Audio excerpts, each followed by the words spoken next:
नमस्कार मंडळी, बघा आज आपण आलेलो आहे रंजना मावशीकडे आणि या ठिकाणी तुम्हाला दिसत आहे त्यांनी काय करायला लावलंय बघा. काय मावशी आहे? काय कांद आहे, कांद. हा, याला कांद बोलतात. म्हणजे आपले हे कांद तुम्ही कुठून आणले? रानातून, जंगलातून आणले. कधी गेले होते तुम्ही? काल. काल. म्हणजे हे कधी आता पाऊस पडल्यानंतरच येतात का? पाऊस पडल्यानंतरच निघतात, तसं निघत नाही. मग तुम्ही जाऊन ना ते खोदून आणतात? खोदून आणायचं. आणि हे खोदून आणल्यानंतर आता काय करायला लावले तुम्ही? आता धुले. हा, त्याला माती काढलं होती. आणि आता चोखललं. आता त्यांच्या वली पाडायच्या. वली पाडल्या का शिजवायच्या लाखारी टाकून. बघा ना, एक दाखवा ना आम्हाला जरा, एक करून दाखवा. त्याच्यावर कसं काय शोधता तुम्ही? त्याला बरेच केस आहेत बघा मंडळी.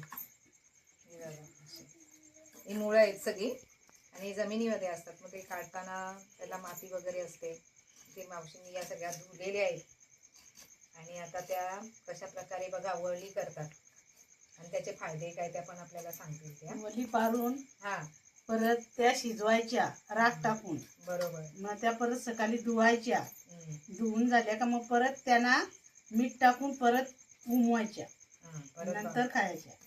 मस्त लागतात. हा, मस्त होते. आणि याचे आता हे बघा त्यांनी सोललेले आहेत, एवढे सोललेले आहेत आणि ते आपल्याला सोलून दाखवतात बघा. ते एक्सपर्ट आहे एकदम त्याच्यामध्ये. आपल्याला जर बघितलं तर पटकन जमणार नाही, परंतु त्यांना ते फार वर्षापासून हा भाग जो आहे तो जंगलचा भाग आहे सगळा.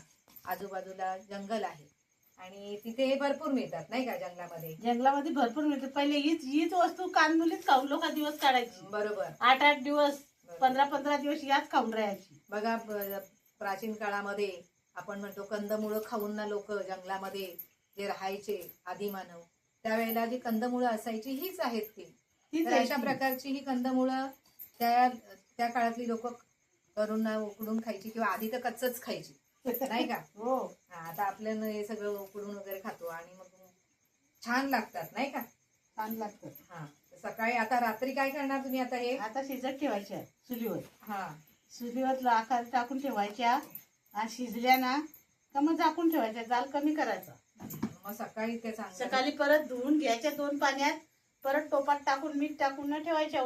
ते राखाडीमध्ये आपण ठेवतो रात्री. हा, रात्री राखाडी ठेवतो. राखाडी सकाळी धुवून झाल्या 2-3 पाण्यात का मग दुसरे टोपात ठेवून परत मीठ टाकून ठेवायच्या. बरोबर. आता आम्हाला ही जे कान तुम्ही सोललेले ते आता जरा एक वली पाडून दाखवायचा कशा काय.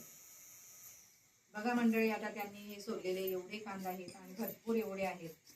तर बघा आता या ठिकाणी बघा त्यांनी असे काप केलेले आहेत आणि मग हे संपूर्ण त्या काप पातेल्यामध्ये त्याचा राखाडी आपली विस्तवामधली चुलीमधली जी असते ती राख त्याच्यामध्ये टाकून ठेवणार पूर्ण रात्रभर आणि नंतर मग वाफवून ठेवणार रात्री ना राखाडीमध्ये टाकून. आणि मग सकाळी ती राखाडी धुणार त्या आणि मग परत पातेल्यामध्ये स्वच्छ धुणार आणि पातेल्यामध्ये मीठ वगैरे टाकून परत त्याला उकळवणार.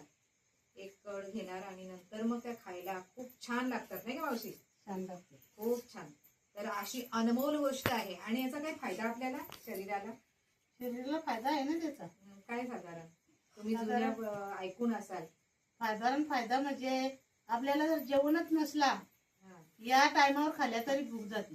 आणि जरा साधारण कडसर आहेत. हा, कडसर. डायबिटीसच्या लोकांना वगैरे याचा चांगला फायदा. मग मला तर डायबिटीस आहे, मला फार गरज आहे त्याची. तर अशा प्रकारे बघा मावशीने या ठिकाणी ह्या वाढलेल्या आहेत आणि त्याच्यामध्ये बघा ते कचरा कसा निघालेला आहे वरचे ते सगळं ते फेकून द्या बघा. आणि वरी पाडणार. तर बघा अशा प्रकारे जुनी माणसं जी होती ती आता जवळजवळ म्हणजे कसं आहे, त्यांच्या ज्या परंपरा आहेत किंवा ज्या गोष्टी त्यांना माहिती होत्या त्या आता लोप पावत चाललेल्या आहेत. तर अशा प्रकारे मावशीने खूप छान अशी माहिती सांगितली. अशा ह्या वली ज्या आहेत त्या बाजारामध्ये सुद्धा आपल्याला अनेक बायका घेऊन बसलेल्या दिसतात आणि त्या आवर्जून घ्याव्या आणि या सीझनमध्ये त्या खाव्यात, कारण आपल्या शरीराला त्याचा खूप छान फायदा आहे. तर धन्यवाद मावशी या ठिकाणी ही माहिती दिल्याबद्दल. आणि अशाच प्रकारचे आपण आणखी नवीन नवीन व्हिडिओ आपल्या या चॅनलवर येतील. ते बघण्यासाठी माझ्या चॅनलला सबस्क्राईब करा, लाईक करा, शेअर करा. थँक्यू मावशी. थँक्यू.